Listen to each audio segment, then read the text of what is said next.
Imagine this, two babies born on the same day in the same city. One black, one white.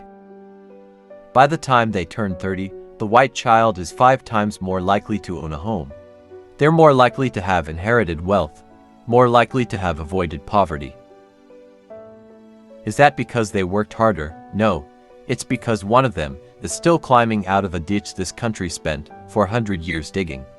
This is not ancient history, this is now.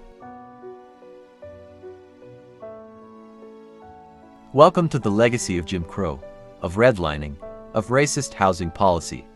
And the painful truth, America built its middle class on racial exclusion, and the bill still hasn't been paid.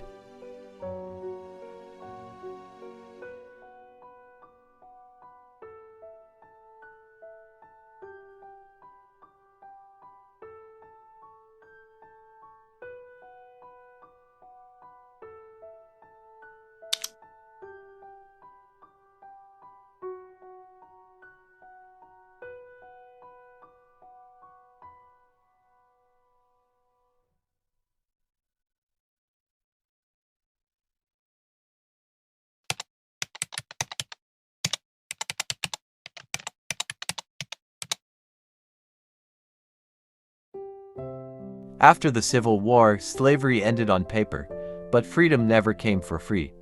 With no land, no compensation, and no protection, formerly enslaved black people were left with nothing but their labor. That labor was immediately exploited again through sharecropping, black codes, and convict leasing, all designed to re-enslave black people by another name. Meanwhile, the federal government poured resources into white Americans. The Homestead Act gave away 270 million acres of land, almost all to white settlers. The GI Bill after World War II funded homes, education, and wealth building, but was funneled through racist state and local systems. Black veterans were excluded. Black farmers were robbed. Black workers were underpaid and overpoliced. While black veterans were mostly denied, further exacerbating the wealth gap. See, when black and white veterans returned home from war, they expected the same opportunities. The GI Bill, in fact, promised veterans access to education, housing, and financial support. But while white veterans received those benefits, black veterans faced systemic barriers at every turn. Statistics show us that in the years following World War II, over 1 million black veterans qualified for the GI Bill, but few were able to take full advantage of it. For example, less than 2% of the first 67,000 GI Bill-backed mortgages went to black veterans. Why? Banks and federal programs refused to approve loans in black neighborhoods, a practice that we know as redlining. And education wasn't much better. Southern states blocked 96% of black veterans from using their GI Bill benefits at local colleges and universities. And because of that, HBCUs became overcrowded with black veterans. The very benefits that helped white veterans buy homes, get educated, and further build generational wealth on top of the wealth that could have been accumulated during the Jim Crow era and enslavement was inaccessible to black veterans. And this is also off the heels of the Great Depression. This would further set back black families for generations, widening the racial wealth gap that's still affecting us today. So we must consider, what are the ramifications today of the racist enactment of that policy then, and how was that behavior still present today? So wealth began to accumulate, but only on one side of the color line. Jim Crow wasn't just separate water fountains, it was an economic chokehold. A system where black Americans could build nothing because everything could be stolen, burned, or blocked. Tulsa, Rosewood, Wilmington. When black communities built wealth, they were bombed, burned, or buried by mobs, while the government stood by or joined in. By the 1930s, the stage was set for the next phase of economic apartheid, redlining.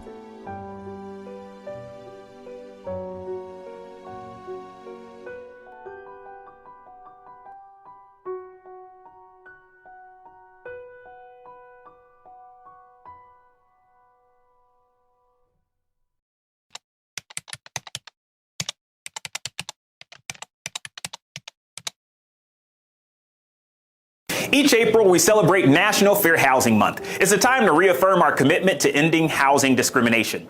But to understand its significance, we must look back to Dr. Martin Luther King Jr.'s dream of justice and equality. Dr. King believed that fair housing was a civil rights issue. His tireless fight against segregation laid the foundation for the Fair Housing Act of 1968, signed just days after his assassination. This landmark law made it illegal to discriminate in housing based on race, religion, national origin, and later gender, disability, or family status. But more than 50 years later, the fight is not over.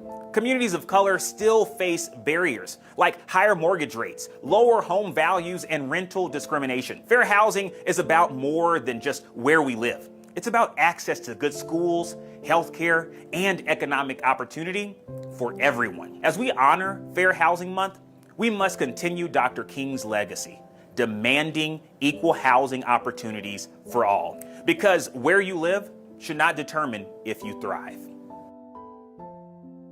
You may think redlining ended. It didn't. In 1968, the Fair Housing Act banned housing discrimination. But the damage was done, and new forms of discrimination took its place, more subtle, but just as brutal. In the 2000s, predatory lenders targeted black families with subprime mortgages, even those who qualified for better rates. The result, when the 2008 crash hit, black communities lost 53% of their wealth. Not bad luck, but targeted exploitation. And today, look at formerly redlined neighborhoods. They still face lower home values, underfunded schools, fewer grocery stores, more pollution, more police presence. And when those same areas become hot again, guess what happens? Gentrification, developers move in, rent skyrockets, and longtime black residents are priced out. It's not revitalization, it's removal. The cycle repeats, just with new language and fresh paint. This isn't just about history books. It's about your rent, your mortgage, your neighborhood, your legacy. And unless we change the rules, the past will keep repeating itself, dressed up as progress.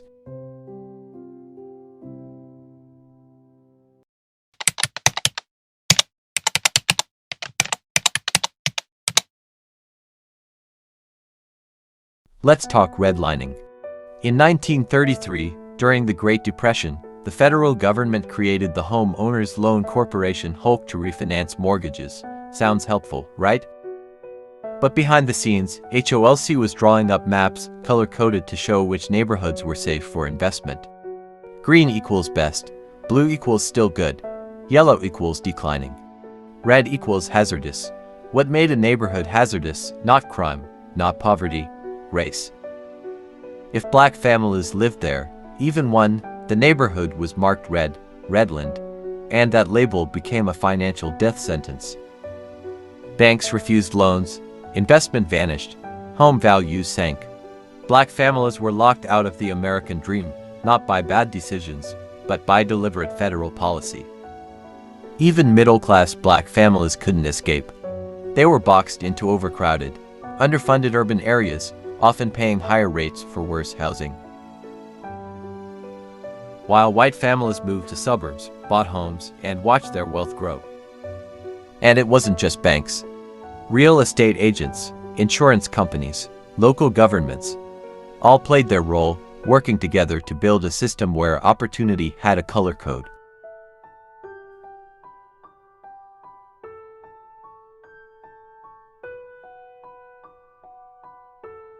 And this is where the myth of black poverty was born. Because when people are caged in by law, denied loans, denied space, and denied growth, poverty isn't a failure. It's the outcome of oppression.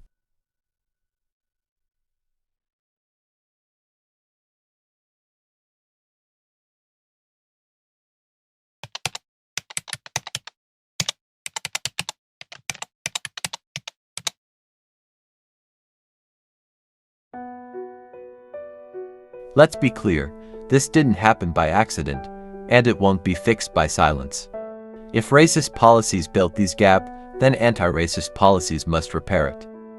That means direct investment in historically redlined neighborhoods, reparations for stolen land, labor, and opportunity, Support for Black homeownership and cooperative housing. Strong enforcement of fair housing laws. Wealth transfer programs to address generational harm. And most of all, it means telling the truth. Not whitewashed textbooks, not colorblind myths, but real history, real harm, and real solutions. Because if we don't confront the root, we'll never change the fruit. This is more than a documentary, it's a demand. A demand to face what America built, and who it built it for. And a challenge to rebuild something better. Something fair, something just, for all of us. We're not asking for a handout, we're asking for a reckoning. Because the gap wasn't born from failure, it was born from theft, and justice means giving it back.